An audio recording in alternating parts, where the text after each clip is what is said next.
네, 안녕하세요. 마감 클래스 이강우 전문가입니다. 우선은 오늘 장에 대한 마감은요, 어제와 좀 너무나 이제 상반되는 모습으로 마감을 했습니다. 어제 같은 경우에는 장 초반 때부터 해서 끝날 때까지 상승 추세로 마감을 했고요.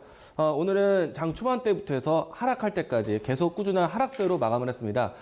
일단 시장에 대한 방향성을 일관되게 움직였다라는 거긴 한데, 어제 같은 경우에는 일관성 있게 지수 반등, 그러니까 저점 인식이 상당히 강했다라고 할 수 있을 것 같고요. 그리고 오늘은 이 꾸준하게 하락세의 모습을 보면서 여전히 시장에 대한 악재, 투자 심리는 상당히 약하다라는 거를 상당히 보여주는 그런 증시라고 할 수 있겠습니다. 우선은 증시에 대한 화면을 좀 보도록 하겠는데요. HTS 화면 살펴보도록 하겠습니다. 우선은 이 코스피, 코스닥 양 시장이 모두 다 장중 초반 때부터 해서 끝까지 밀리는 모습으로 마감이 되었었는데요. 우선 이 코스피의 이 흐름들이 오늘 장에서는 거래량을 동반하면서 장대 음봉을 좀 만들어냈습니다. 그리고 전체적으로 시장에 대한 이 하락 동조를 외국인의 수급 매매로 해서 시장이 급락이 연출되었는데요. 동향을 보시면은 이 지수에 대한 하락 곡선을 외국인의 매도와 함께 진행되었다. 빨간색 이동평균선이 외국인의 수급 추이인데요. 장 초반 때부터 해서 꾸준하게 매도폭을 늘려가는 모습이었습니다. 결과적으로 본다면은 이 개인이 4천억대 매수를 들어왔고요. 외국인들이 4,600억대 매도로 마감을 했는데요. 일단 외국인들이 꾸준하게 팔았다는 것인데 어느 섹터로 해서 외국인들이 집중 매도를 했을까? 라는 위치를 좀 보도록 하겠습니다. 오늘 전체적으로 코스피의 시장 하락 대부분의 매도는요, 이 대형주, 특히나 이 전기전자 쪽에서 매도 물량이 나왔습니다. 우선은 제가 일전에 한번 이런 얘기를 했었습니다. 시장의 하락이 만약에 이루어진다라면, 외국인의 매도가 나온다라면, 이 외국인의 매물을 어느 포지션에서 받아줄 것이냐, 삼성전자 그 역할을 할 것이다 라고 했습니다. 이 말은 무엇이냐면은 일전에 시장이 계속 꾸준하게 움직임이 나왔을 때 바로 최근 일주일 전까지만 해도요, 외국인들이 제일 많이 담아왔던 종목이 삼성전자였고, 역사상 사상 최대 외국인 지분율을 가지고 있었습니다. 그러니까 위대하게 만들어 놨다. 그러니까 만약에 매도 물량이 나와도요, 배가 꺼져도 공복감을 느끼는 시대가 아니다라고 했습니다. 그러면 외국인의 매도의 일부의 큰 물량들을 삼성전자가 담당한다라면 외국인의 매도를 참아줄 수는 있다라고 이야기를 드렸었는데요. 자, 우선은 이 전기전자의 파트에 또 삼성전자의 수급 추이를 좀 보도록 하겠습니다. 자, 우선 이 최근에 삼성전자의 수급이 상당히 저하되었습니다. 외국인들의 지분율이 57% 이상까지 갔었다가 지금은 지분율을 조금씩 낮춰가고 있는데, 삼성전자 외국인 지분율이 크게 공복감을 느끼는 때가 아니죠. 네. 일단 이것을 금액으로 환산해 보도록 하겠는데요. 자, 삼성전자의 매도 추이가 1,460억 원. 그러니까 오늘 전체의 전기전자 2,000억 가까이에서 삼성전자가 대부분 매도가 나왔고요. 전체 시장 매도 중에서 삼성전자 하락이 대략 한 3분의 1에서 3분의 1 정도 이상이 이 삼성전자에서 나왔다.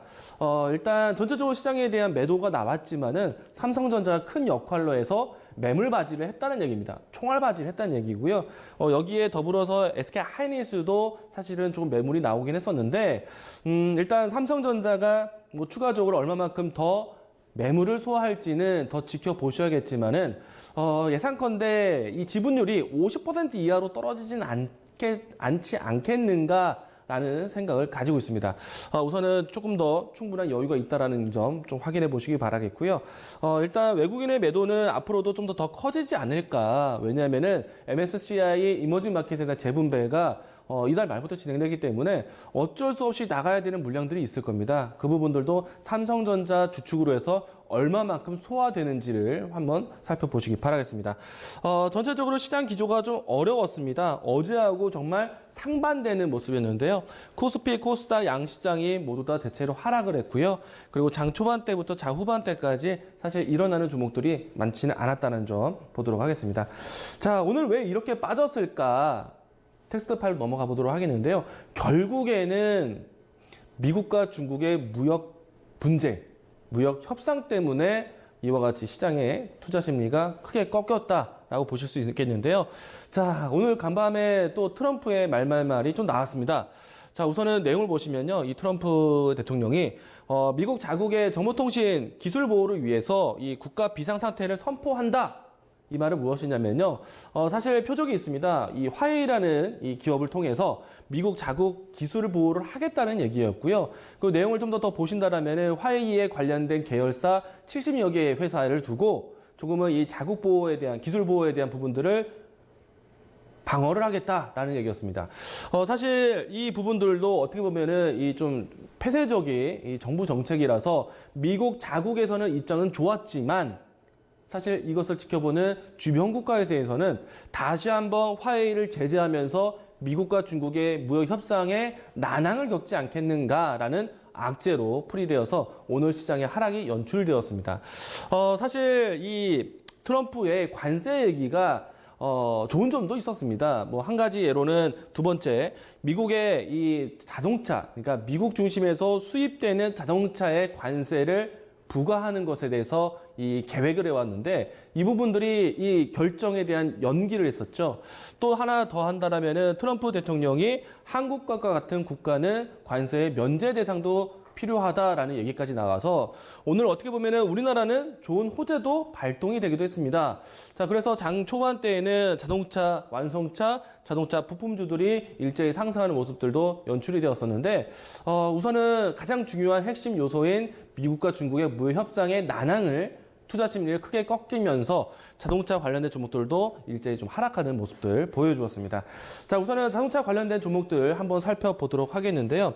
오늘 결과적으로는 자동차 완성차들도 대체로 하락 마감을 했는데 자, 그래도 앞으로 시장에 대한 기대감을 갖는다라면은 일전에 이 1월 효과에 나왔었던 업종들 왜냐하면은 12월 달까지 시장이 급락을 맞고 1월 달에 지수 반등이 나왔을 때 그래도 시장이 앞으로 경기가 좋아진다라면은 어느 쪽으로 힘이 더 커지겠는가? 그 주인공이 IT, 자동차 산업이었죠. 자, 차트 보시면은 사실 현대차 같은 경우에는 이 연초 때도 상승하고 난 다음에 최근까지 이 신차 효과에서 움직임이 좀 좋았었고요. 오늘과 같이 이와 같은 관세 얘기가 뭐 지표적인 호재도 달성되었지만은 결국에는 또 자동차 업황에 대해서 신차 얘기들이 상당히 많이 나왔습니다. 뭐 특히나 기아차 같은 경우에는 그와 같은 신차 소식이 미국 판매량 증가로 이야기 나왔었고요.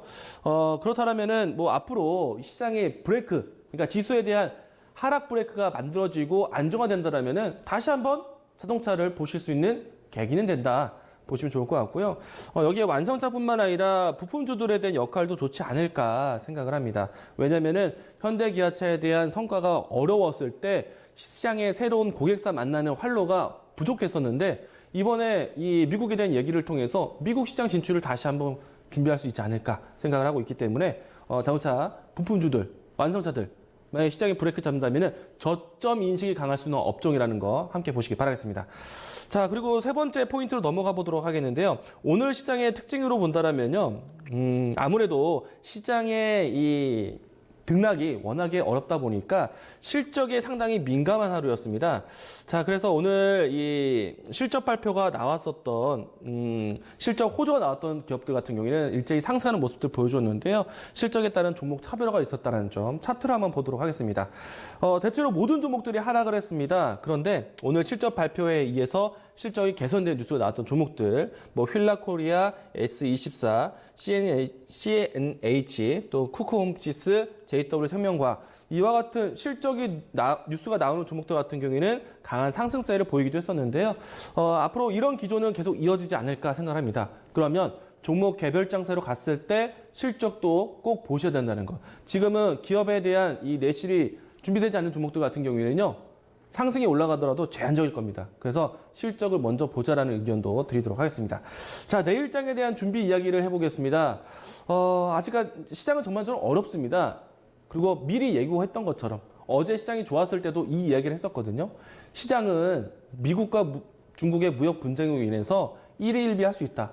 오늘 오르고 내일 내리고 오늘 내렸다 해도 내일 오를 수 있는 그런 반복적인 학습이 나오는데 자, 대신에 중요한 거는요. 시장이 얼마만큼 올라가는지가 중요한 게 아니라 시장이 어디서 멈췄느냐가 중요한 겁니다. 우선은 어제도 이야기 드렸지만은 코스피 2050선에 대해서는 일찍이 1차 저점을 인식을 했다라는 겁니다. 우선은 이 자리가 다시 한번 지켜지는지 여부를 내일 보실 필요가 있을 것 같고요. 그리고 코스피 전반적으로 상승을 할 수 있는 모멘텀이 없습니다. 자체적인 상승할 수 있는 모멘텀이 부재예요. 그래서 주변에 대한 이슈를 좀 따져보셔야 되는데, 저도 사실 내일장에 대한 흐름들은요, 내일 뚜껑을 열어봐야지 알 것 같아요. 오늘 장중에, 이제 어제 이 미증시에서 제조업 지수가 상당히 불편했는데, 그럼에도 불구하고 미증시는 좀 반등 마감을 했습니다. 뭐 계속해서 투자 심리를 자극할 수 있는 호재와 악재가 연속적인데, 내일 같은 경우에는 미국의 주택지표 발표를 보고 시장이 열리게 됩니다. 일단 만약에 주택지표에 따라서 투자 심리가 좀 개선되는지 여부를 좀 보시면 좋을 것 같고요. 역시나 투자 심리를 자극시킬 수 있는 악재와 호재가 반복되는데 이런 장에서 경기 민감주 섹터 잡기 어려울 수 있습니다. 개별 종목 장세로 가셔야 돼요. 이슈와 또 모멘텀에 대해서 좀 민감하게 보셔야 되겠고요. 앞서서 이야기 드린 것처럼 실적에 대한 부분들도 좀 챙겨 보셔야 됩니다. 만약에 단기적인 트레이딩 매매가 좀 어렵다면요. 저점 인식이 강한 업종을 지금부터 선침에 들어가는 겁니다. 말씀드렸잖아요. IT, 중국이대 모멘텀, 또 전기차 이런 종목들을 저점 인식이 강할 수 있는 업종이기 때문에 지금부터 저점 매수 들어가셔도 좋다. 이렇게 이야기 드리도록 하겠습니다. 내일 같은 경우에는 이 코스피, 코스닥 지수의 주봉을 만드는 날입니다. 일단 일찍 이야기 드렸지만은 주봉의 하단 2050선에 대한 지지가 나타나는지를 보시고 나타난다면요 다음 주에 시장은 좋지 않을까 예상을 해보도록 하겠습니다. 자, 오늘 마감 클래스 이렇게 정리하도록 하겠습니다.